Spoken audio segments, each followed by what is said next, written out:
DC Lokesh Kanagaraj, வம்மிகா KP, சஞ்சனான்னு பலர் இந்த படத்தில் நடிச்சிருக்காங்க.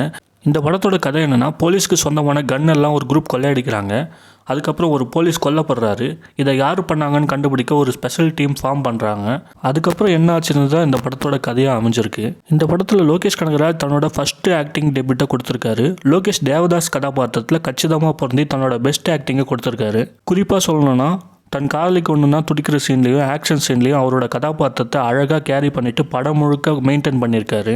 அடுத்து சஞ்சனா கதாபாத்திரம் சின்ன போர்ஷனாக படத்தில் வந்தாலும் படத்துக்கு என்ன தேவையோ அதை அழகாக ப்ரெசென்ட் பண்ணியிருந்தாங்க. அடுத்து சந்திரா கதாபாத்திரத்தில் வம்மிகா கேபி நடிச்சிருந்தாங்க. இந்த படத்தில் அவங்க ரோல் ஆகட்டும், படத்தில் அவங்க பண்ணுற ஆக்ஷன் சம்பவம் ஆகட்டும், பர்ஃபார்மன்ஸில் சூப்பராக பண்ணியிருந்தாங்கன்னே சொல்லலாம். படத்தில் தேவதாஸோட அப்பாவாகட்டும், போலீஸ் ஆஃபீஸராக நடித்த வில்லன் ஆகட்டும், தேவதாஸோட ஃப்ரெண்ட்ஸ், ஜீப் டிரைவர்னு நிறைய பேர் அவங்களுக்கு கொடுத்த கேரக்டரை கச்சிதமாக பண்ணியிருந்தாங்க.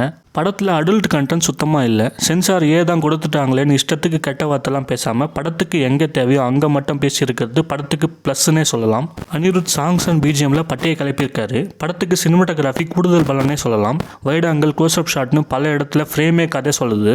டைரக்டர் அருண் மாத்தேஸ்வரன் படத்தோட ரைட்டிங்லேயும் சரி, டெக்னிக்கலாகவும் சரி, ரத்தம் தெறிக்க ஒரு மாஸ் கமர்ஷியல் ஆக்ஷன் படத்தை கொடுத்துருக்காரு. அருண் மாத்தேஸ்வரன் ஃபிலிமோகிராஃபிலேயே இது ஒரு ஒன் ஆஃப் த பெஸ்ட் மூவினே சொல்லலாம். மொத்தத்தில் படம் எப்படி இருக்குன்னா, உங்களுக்கு ஆக்ஷன் படம்லாம் பிடிக்கும்னா இந்த படம் உங்களுக்கு ரொம்பவே பிடிக்கும்னே சொல்லலாம்.